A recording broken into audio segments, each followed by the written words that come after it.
Y qué bueno que estás con nosotros. Escuchas el podcast de Verdad y Fe, donde equipamos embajadores de Cristo. En este podcast recibirás herramientas útiles que te ayudarán a defender el Evangelio. Para más información, búscanos en las redes sociales como Verdad y Fe o en verdadyfe.com.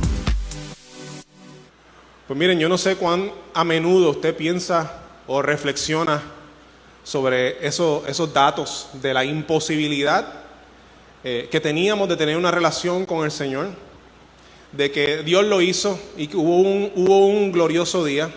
No sé cuántas veces usted reflexiona en que hay dificultades, pero Dios está con usted. Y no sé cuántas veces usted reflexiona en que Dios está abriendo camino e incluso le utiliza a usted para abrir camino. No sé cuántas veces usted reflexiona esto, pero yo creo que es algo bien importante que nosotros necesitamos hacer a diario. Y es en esa nota que Pablo le escribe en la carta a los Romanos, un texto que va en esa línea. Romanos 1, versículos 13 al 16, dice así: quiero que sepan, amados hermanos, que me propuse muchas veces ir a visitarlos, pero hasta el momento me vi impedido. Mi deseo es trabajar entre ustedes y ver frutos espirituales, tal como he visto entre otros gentiles. Pues siento una gran obligación, tanto con las habitantes del mundo civilizado, como con los del resto del mundo, con los instruidos y los incultos por igual. Así que estoy ansioso por visitarlos también a ustedes que están en Roma. ¿Pero para qué? Para predicarles la buena noticia. Pues no me avergüenzo de la buena noticia acerca de Cristo, porque es poder de Dios en acción para salvar a todos los que creen, a los judíos primero y también a los gentiles. Y esto significa que donde sea que nosotros estemos, donde sea que nos paseemos, donde sea que nosotros vayamos o donde sea que nos quedemos, si es que nos quedamos en nuestras casas, sea donde sea que nosotros estemos o nos quedemos o vayamos, nosotros vamos a predicar la buena noticia, porque nosotros imitamos a Pablo, porque Pablo estaba llevando el mandato de Jesús de ir por todo el mundo y predicar el Evangelio. Y a nosotros nos corresponde también lo mismo, y es un gran gozo. Y por eso es que es importante que nosotros recordemos que Dios es el que va abriendo camino, que no nos olvidemos que Él es el que lo está haciendo.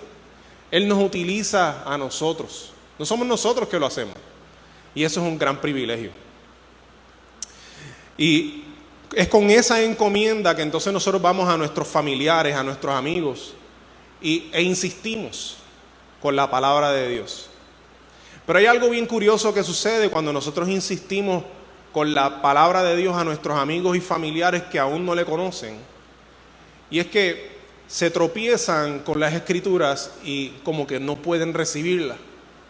Y entonces para eso quiero que vayamos a 1 Corintios, capítulo 2, versículo 14. Lo voy a estar leyendo en la Reina Valera 1960. Y si tiene su Biblia por ahí, le aconsejo que se mantenga en 1 Corintios, porque hay unos cuantos versículos que voy a estar compartiendo que provienen de la primera mitad de esa carta. Así que 1 Corintios capítulo 2, versículo 14, me muestra algo que sucede cuando Pablo iba y predicaba la palabra. Cuando Dios estaba abriendo camino, le sucedía algo a Pablo y Pablo se los está comunicando a los corintios. Y hoy Dios nos los está comunicando a nosotros. Y dice así la Escritura, en el versículo 14 de 1 Corintios capítulo 2. Pero el hombre natural no percibe las cosas que son del Espíritu de Dios, porque para él son locura, y no las puede entender, porque se han de discernir espiritualmente. Y esto es un versículo común, usualmente lo decimos y quizás no lo sabemos de memoria. Pero bien interesante que Pablo no está diciendo aquí que el hombre natural no entiende las Escrituras. Me voy a explicar. De hecho, deberíamos de decir, ¿qué es eso del hombre natural? Pues el hombre natural, el mismo versículo nos dice más adelante, es el que no puede discernir espiritualmente. Por lo tanto, el hombre natural es el que no ha recibido al Espíritu. Así que el hombre natural es como diría mi papá, como venimos de fábrica, ¿verdad? Como nosotros venimos de fábrica, ese es el hombre natural. Y cuando nosotros, como venimos de fábrica, no podemos discernir espiritualmente las Escrituras.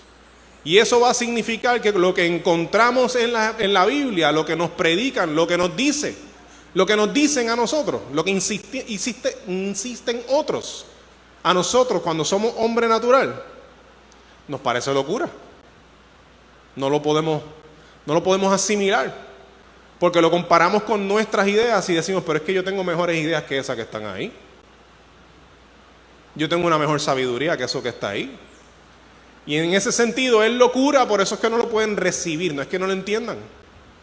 No lo pueden recibir porque se percibe, se discierne de manera espiritual. Eso es lo que dice este versículo.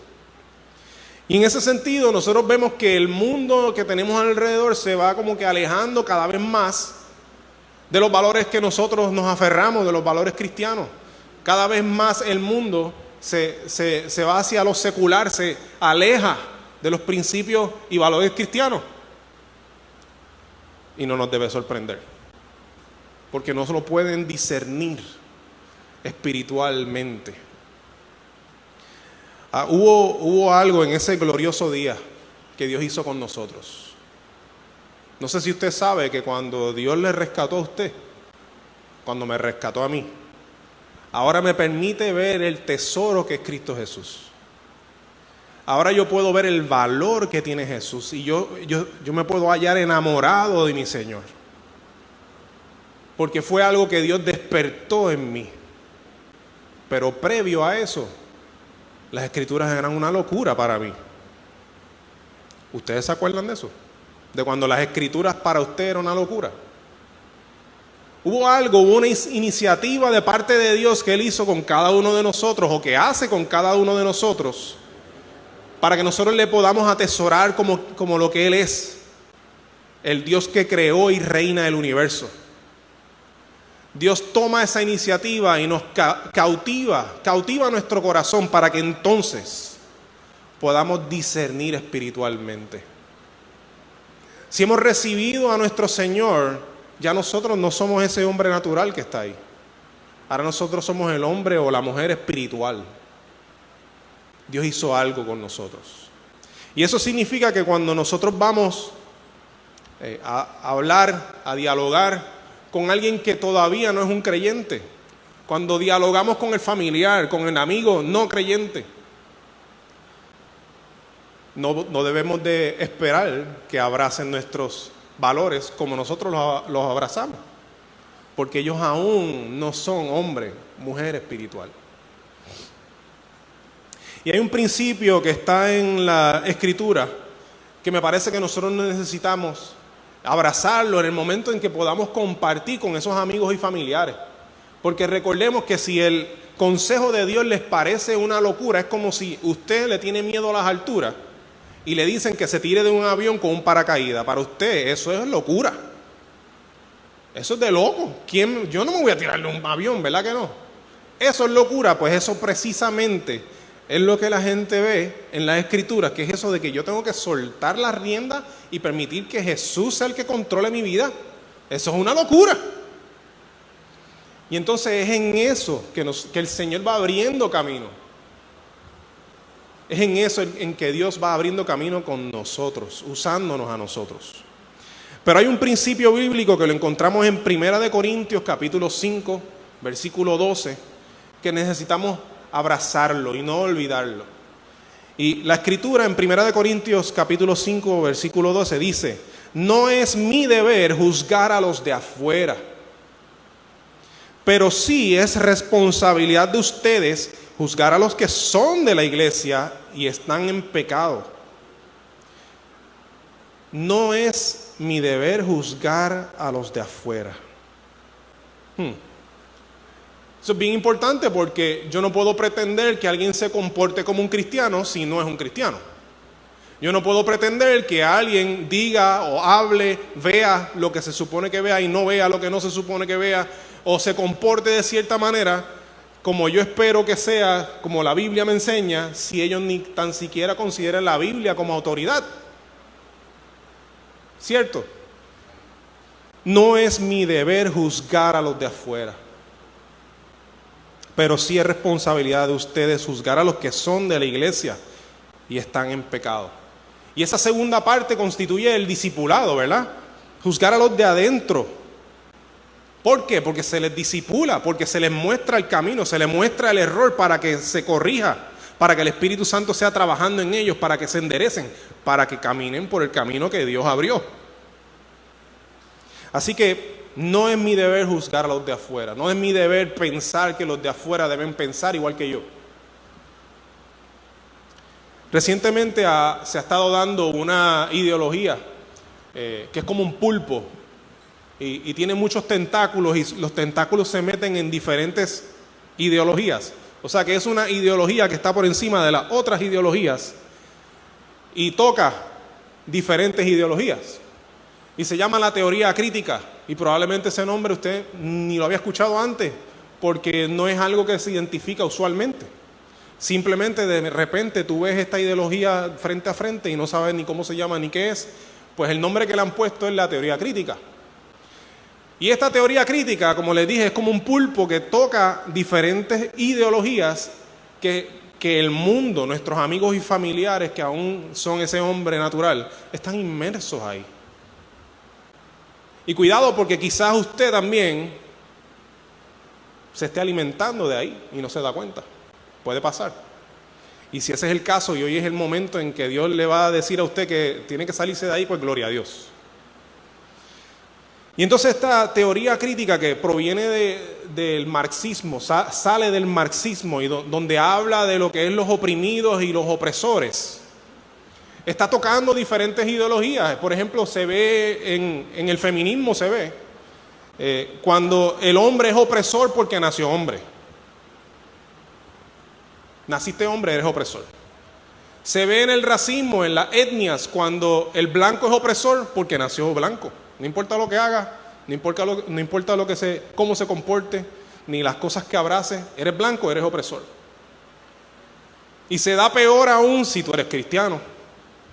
Si eres cristiano, eres el mayor de los opresores, porque entonces tú quieres oprimir lo que la gente cree o deja de creer. Y esa es la teoría crítica. Y eso se mezcla con las otras teorías. Y entonces eso se representa en las personas con quien nosotros estamos hablando, se representa como una gran muralla que se levanta frente a nosotros y que como que el evangelio como que no puede entrar. Pero Dios abre caminos. Y Dios derrumba murallas. ¿Se acuerdan cuando derrumbó las murallas de su vida? Yo me acuerdo de cuando derrumbó las mías. Porque para Dios no hay nada imposible, decíamos ahorita. Y eso significa entonces que como este tipo de pensamiento se está dando en el mundo, nos vamos a tropezar con personas que amamos mucho, que piensan de esa manera y cuando les hablemos de la Escritura se van a ofender. Cuando les hablemos lo que dice 1 Corintios capítulo 6 en la segunda parte del versículo 13, cuando le digamos, pero ustedes no pueden decir que nuestro cuerpo fue creado para la inmoralidad sexual, fue creado para el Señor y al Señor le importa nuestro cuerpo. Cuando usted le hable de eso, va a decir, ¿qué es eso de que la Biblia es la que dice, que el Señor es el que dice, que Dios es el que dice lo que es inmoral con la sexualidad, que no es lo que a mí me dé la gana? Y eso les choca. O cuando nosotros vemos en 1 Corintios capítulo 7, versículo 4, que dice, la mujer no tiene potestad sobre su propio cuerpo, sino el marido, ni tampoco tiene el marido potestad sobre su propio cuerpo, sino la mujer. Esto es otro que ofende a la feminista y ofende al machista. ¿Y saben por qué? Porque no se supone que ninguno de esos dos bandos sea. Los dos extremos están mal. ¿O qué tal cuando le hablamos a alguien sobre 1 Corintios capítulo 9, versículos 20 y 21, que este también es uno de esos clásicos, ¿verdad?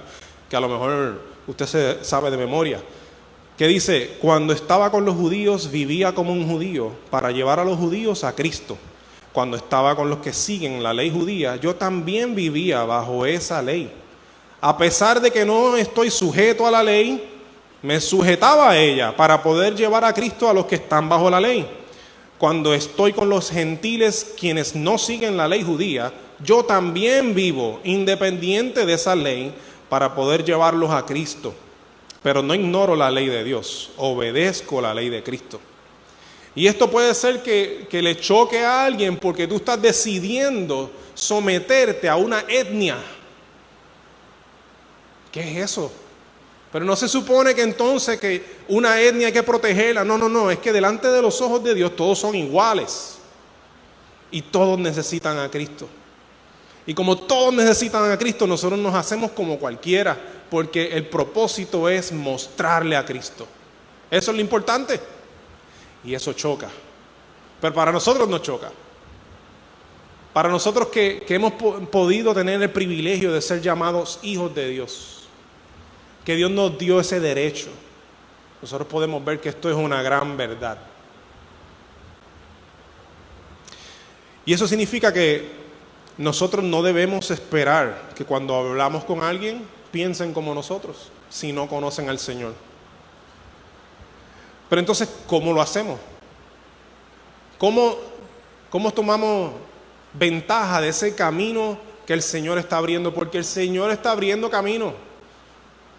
Hay una dificultad frente a nosotros, la ideología o las ideologías, la manera que la gente piensa.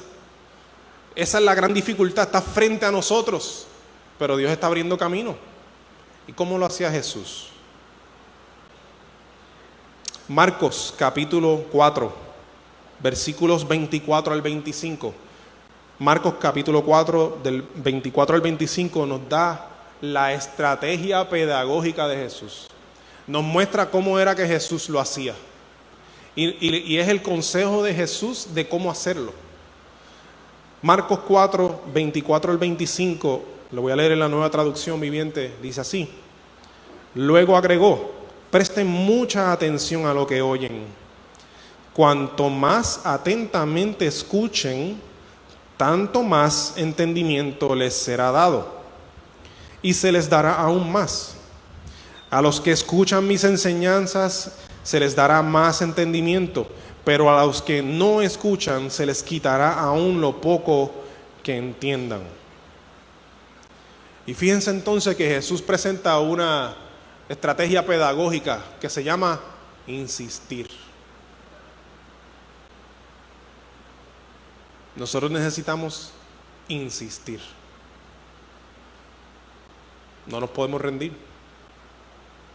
Porque muchas veces vemos a nuestros familiares y amigos y decimos: este ya no puede ser salvo. Usted no sabe eso, porque para usted es imposible, pero para el Señor no. A usted le toca insistir. A usted le toca mostrar el Evangelio, no solamente con palabras, que ciertamente tiene que hablar, pero también con acciones. Y ver cómo usted le sigue amando aunque piense diferente a usted. Insistir. Y cómo usted entonces cita, parafrasea o actúa con sus acciones la palabra de Dios y le insiste con la enseñanza, lo que usted le ha dicho siempre, que lo vean, que lo palpen, que lo puedan identificar. Oh, ahora. Y Dios va abriendo camino. Así lo hizo conmigo. Entonces Jesús enseñaba a insistir. Y es que yo creo que a veces se nos olvida que es el Espíritu Santo el que convence. Y cuando quizás desmayamos es que se nos olvidó que no es Rick Lipset el que puede convencer a nadie. Es el Espíritu Santo el que toca el corazón, es Dios mismo quien saca de las tinieblas y te da una nueva vida. No somos nosotros. Entonces significa que Jesús nos dijo y nos dejó claro que nosotros necesitamos insistir con la palabra. Ahora, insistir con la palabra no es insistir golpeando con la palabra. No es que insistimos golpeando con la Biblia por la cabeza a la gente, aunque a veces queremos hacerlo. Hay veces que yo he querido hacerlo, ¿verdad? La contestación de la persona es como, ¿en serio? Pero esto es lo que dice aquí, tú no te das cuenta. Insistimos, pero no golpeamos con la palabra. Y esto va a significar al menos 3 cosas que quiero compartir con ustedes hoy. ¿Cómo se insiste con la palabra? Pues quiero compartirle 3 puntos que parecen ser sencillos, pero quizás se nos hace complicado. Los 3 puntos son, se los voy a decir primero y después se los explico. Primero, necesitamos escuchar con atención. Segundo, necesitamos utilizar el lenguaje de ellos. Y tercero, necesitamos enseñar la palabra. Así que necesitamos escuchar, necesitamos usar su lenguaje y necesitamos enseñar la palabra. Escuchar con atención significa que usted en muchas ocasiones va a necesitar quedarse callado, abrir sus oídos y solamente escuchar. Van a haber momentos en que usted quiere levantarse y saltar con alguna respuesta, y ese es el momento en donde usted tiene que cerrar la boca y escuchar lo que están diciendo. ¿Qué te están diciendo? ¿Cómo pretendemos contestar? ¿Cómo pretendemos presentar la verdad si no sabemos ni lo que piensan, ni lo que creen? Nosotros necesitamos poder escuchar lo que nos dicen. Y una vez entendamos, y fíjese que dije entendamos, eso significa que va a tener que hacer preguntas. En vez de usted decir verdad, la verdad, usted va a tener que hacer preguntas. Explícame eso que tú me estás diciendo, porque yo no lo entiendo, quiero entenderte. Explícame, ¿qué tú quieres decir con esto? El propósito de escuchar es entender. Pero ¿por qué necesitamos entender y no simplemente hablar? Dice 1 Corintios capítulo 1, 21. Ya que Dios en su sabiduría se aseguró de que el mundo nunca lo conociera por medio de la sabiduría humana, usó nuestra predicación ridícula para salvar a los que creen. O sea que la sabiduría que ellos puedan tener, las personas que aún no han sido despertadas, el hombre natural, esa persona lo que contiene es sabiduría humana, y esa sabiduría humana nunca le llevará a conocer a Dios. Eso es lo que dice el texto. Pero si nosotros no sabemos qué es lo que ellos están diciendo, cuál es esa sabiduría que ellos tienen, no sabremos cuál es el punto de partida y cómo vamos a predicarles una palabra a ellos que a lo mejor les pasa por encima porque ni es la que necesitan escuchar. Necesitamos aprender a escuchar con atención. Y eso significa que vamos a tener que escuchar cosas que nos parecen ridículos a nosotros. Cosas que nosotros escuchamos y decimos, esto es súper absurdo, no hace ningún sentido.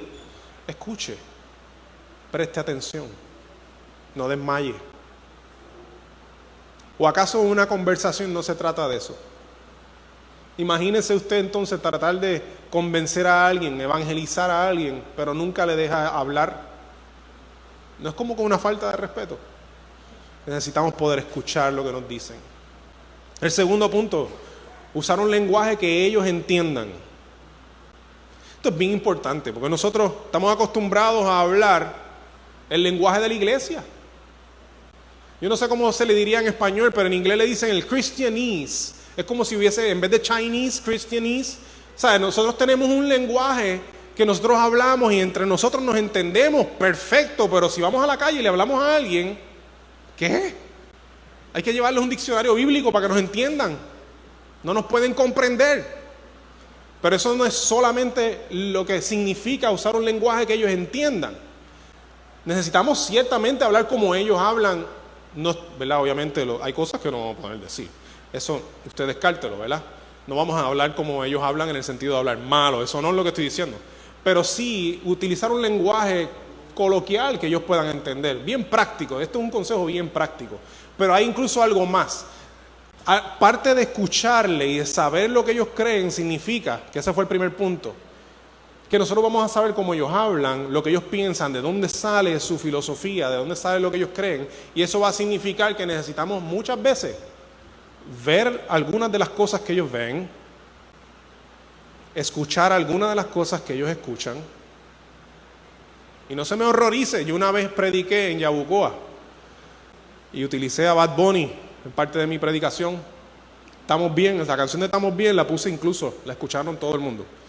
Nosotros necesitamos poder saber qué es lo que escuchan, de dónde sale su visión del mundo, de dónde sale su filosofía, su sabiduría humana, de dónde sale, para poder entonces dar respuesta. Porque la idea no es que nosotros nos vayamos junto con ellos, eso no es la idea. No es que entonces ahora nosotros somos parte, no. Es que necesitamos poder entender y necesitamos poder hablar lo que ellos conocen y mostrarles cómo falla. Necesitamos poder mostrarles cómo su sabiduría falla. Pero si no lo hacemos en el lenguaje que ellos entiendan, les perdemos. Y este principio yo lo saco de Filipenses capítulo 2, versículos 6 al 11. Este también es uno bien conocido. Dice, aunque era Dios, está hablando de Jesús, no consideró que el ser igual a Dios fuera algo a lo cual aferrarse. En cambio, renunció a sus privilegios divinos, adoptó la humilde posición de un esclavo y nació como un ser humano. ¿Ustedes se imaginan si Dios no hubiese tratado de hablar, de comunicarse con nosotros en su idioma? Que ni tan siquiera a lo mejor nos dice una palabra y volamos en canto. ¿Usted se imagina eso? ¿Usted se imagina si Dios se hubiese mostrado a nosotros como Él es sin haber sido encarnado? No hubiésemos muerto. Dios se bajó a nuestro nivel. Jesús se hizo hombre, habló el lenguaje de la gente, se hizo pobre. Navidad, lo celebramos hace un par de semanas. Jesús se hizo uno como nosotros, Emmanuel, Dios con nosotros, y es literal Dios con nosotros. Le tocamos, se cayó, se raspó las rodillas, le dio hambre, le crecía el pelo, había que recortárselo. A lo mejor se le hacían nudos en el pelo y había que jalarle el pelo. Jesús se hizo uno como nosotros. Nosotros nos corresponde también bajarnos de nuestra sillita cómoda, bajarnos de ahí y meter las manos en el arado. Y el tercer punto es enseñarles la palabra. Enseñarles. Fíjense que enseñar conlleva mucho más que simplemente compartirle un versículo bíblico por WhatsApp. Enseñarles no es únicamente enviarles un mensaje de texto con el versículo que Dios te ministró y solamente le envías el versículo. Enseñarles significa que tú le compartes el versículo y le dices lo que Dios te ministró. Y le explicas lo que está ahí en ese versículo. Y va a significar incluso que usted ni le envía el versículo y le parafrasea la escritura en sus propias palabras, no en las suyas, en las de quien le escucha, ¿verdad? En las palabras de esa persona. Se lo envía para que lo puedan digerir, entender, para que Dios sea tocando el corazón. Ese es el propósito. Dios abre camino y Dios hace lo imposible. Y Dios quiere que cada uno tenga un glorioso día. No se olvide, nosotros venimos cantando eso desde el principio. No importa la dificultad, Dios lo quiere hacer y lo está haciendo. Esto no es casualidad. Y Dios ha enriquecido a la iglesia con dones para enseñar la palabra. Y enseñar la palabra, por favor, no es solamente como un maestro. Hay diferentes maneras de enseñanza. Y 1 Corintios capítulo 1, versículos 4 y 5 nos dice: siempre doy gracias a mi Dios por ustedes y por los dones inmerecidos que les dio ahora que pertenecen a Cristo Jesús. O sea, usted tenía unos dones antes, quizá. Sí, tenía unos talentos antes que Dios le había dado. Sí, pero ahora que está en Cristo Jesús, usted es recipiente de dones. ¿Y para qué son? Por medio de Él, Dios ha enriquecido a la iglesia de ustedes en todo sentido, con toda elocuencia y todo el conocimiento que tienen. Elocuencia y conocimiento, ¿para qué no funciona? Para enseñar. Dios ha dado un conocimiento, una sabiduría a su iglesia, al cuerpo de Cristo. Se lo ha dado. ¿Para qué? Para que nos abracemos eso y nos quedemos en nuestras iglesias. No, para que lo demos. Dios lo ha dado para que seamos su voz, seamos su boca que lleva la palabra. Nosotros necesitamos enseñar la palabra.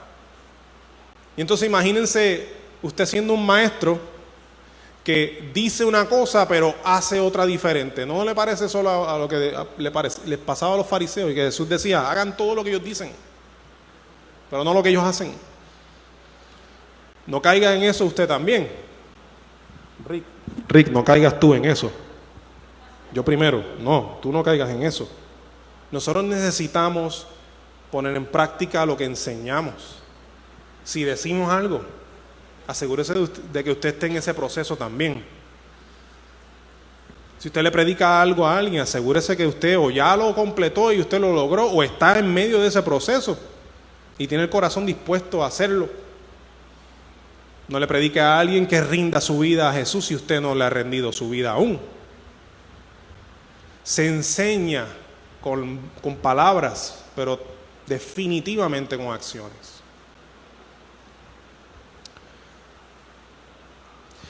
No perdamos de perspectiva lo que dije al principio.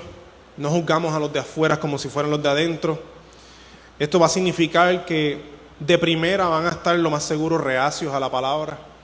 Van a estar reacios a lo que querramos compartirles. Pero recuerda que en un momento de tu vida tú estuviste ahí también. Yo estuve ahí en un momento de mi vida también. No me puedo olvidar de eso. Si me olvido de eso, se me sumen los aires. Y yo no soy un santurrón. El cuerpo de Cristo no es un cuerpo de santurrones, son el cuerpo de los redimidos. Dios nos tuvo que rescatar. Y si nosotros somos rescatados, nosotros sabemos en dónde ellos están. Dónde está nuestra familia, dónde están nuestros amigos, sabemos dónde están. No podemos hacer entonces como en la parábola del hijo pródigo, donde el hermano mayor sabía exactamente dónde estaba su hijo menor. Si usted lee esa parábola, se da cuenta que nunca sabemos exactamente cómo se gastaba el dinero de parte del hijo menor. El que nos da esa información es el hijo mayor. El hijo mayor sabía dónde estaba su hijo menor, su hermano menor. Sabía exactamente, pero no fue a buscarlo. Nosotros no podemos hacer lo mismo. Nosotros sabemos dónde ellos están porque nosotros estuvimos ahí. Nos corresponde entonces, con humildad, obedecer con gozo el mandato de ir por todo el mundo y predicar el Evangelio. La palabra de Dios a nosotros nos sigue confrontando. A cada uno de nosotros que está aquí, nos sigue confrontando, sigue mostrándonos áreas de tiniebla en nuestras vidas. Y son áreas de tiniebla que tenemos que también sacarlas al aire para que Dios las vea, las transforme, las saque. Es una vida de transformación y en ese sentido ese es el corazón nuestro cuando le hablamos a otro de la palabra de Dios. Nosotros no somos mejores que nadie. Si somos mejores que alguien es porque Dios nos dio el derecho de ser hijos suyos, pero no fue por algo que nosotros hicimos. Usted gócese en el derecho que Dios le dio. Sí, aleluya. Somos hijos de Dios. Ese es nuestro derecho, porque Dios nos lo dio, pero no es algo que yo trabajé para ganármelo. Por lo tanto, yo permanezco humilde. Y recuerde también que incluso usted, como usted y yo, seguimos en un proceso de transformación y hay tinieblas que todavía salen y tú me dices, yo ni sabía que eso estaba ahí, hay que trabajar con eso ahora. Recuerde lo que dice en 1 Corintios 13:12, que dice, ahora vemos todo de manera imperfecta, como reflejos desconcertantes, pero luego veremos todo con perfecta claridad. Todo lo que ahora conozco es parcial e incompleto, pero luego conoceré todo por completo, tal como Dios ya me conoce a mí completamente. Dios te mira, Dios me mira y Él sabe quiénes somos exactamente, pero nosotros miramos y nuestras propias tinieblas no nos permiten verle como Él es. Y en ese camino de transformación que Dios va sacando, lo que nos está haciendo, nos está preparando para el día en que le tengamos frente. Y ahí olvídense de los espejos, olvídense de los cristales, nosotros le veremos cara a cara. Recuérdese de eso. No lo olvide. Así que no desmayemos porque nosotros vemos la dificultad frente a nosotros. La palabra y el llamado de Dios no han sido arrestados por todas nuestras dificultades o por esta pandemia. Incluso ahora, incluso hoy. La sangre de Jesús derramada en la cruz aún tiene poder para salvar. Como me salvó a mí, como te salvó a ti, también puede salvar, todavía tiene poder para salvar a tu familia, a tus amigos, a tus vecinos. Todavía tiene poder. El amor de Cristo sigue vigente y latente. Los brazos del Padre siguen extendidos para recibir a quienes están perdidos y sin esperanza. Y significa que aunque nuestros seres queridos y cercanos aún quizás no ven el mundo como lo vemos nosotros, Cristo sigue siendo la luz. Cristo sigue abriendo camino. Cristo sigue tocando el corazón. Cristo sigue hablando. Cristo es paciente.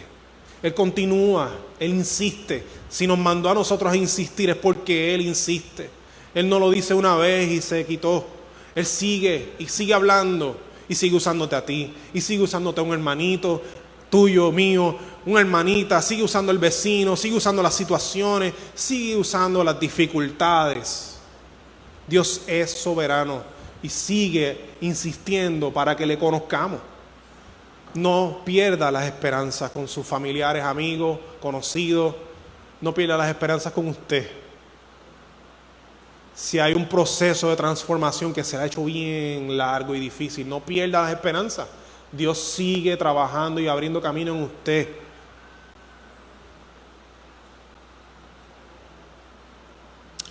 Lo que ahora es locura para el mundo, el Espíritu Santo de Dios lo puede transformar en sabiduría para salvación.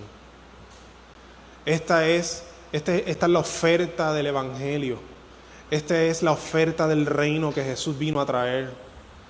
Esto no ha perdido poder ni vigencia.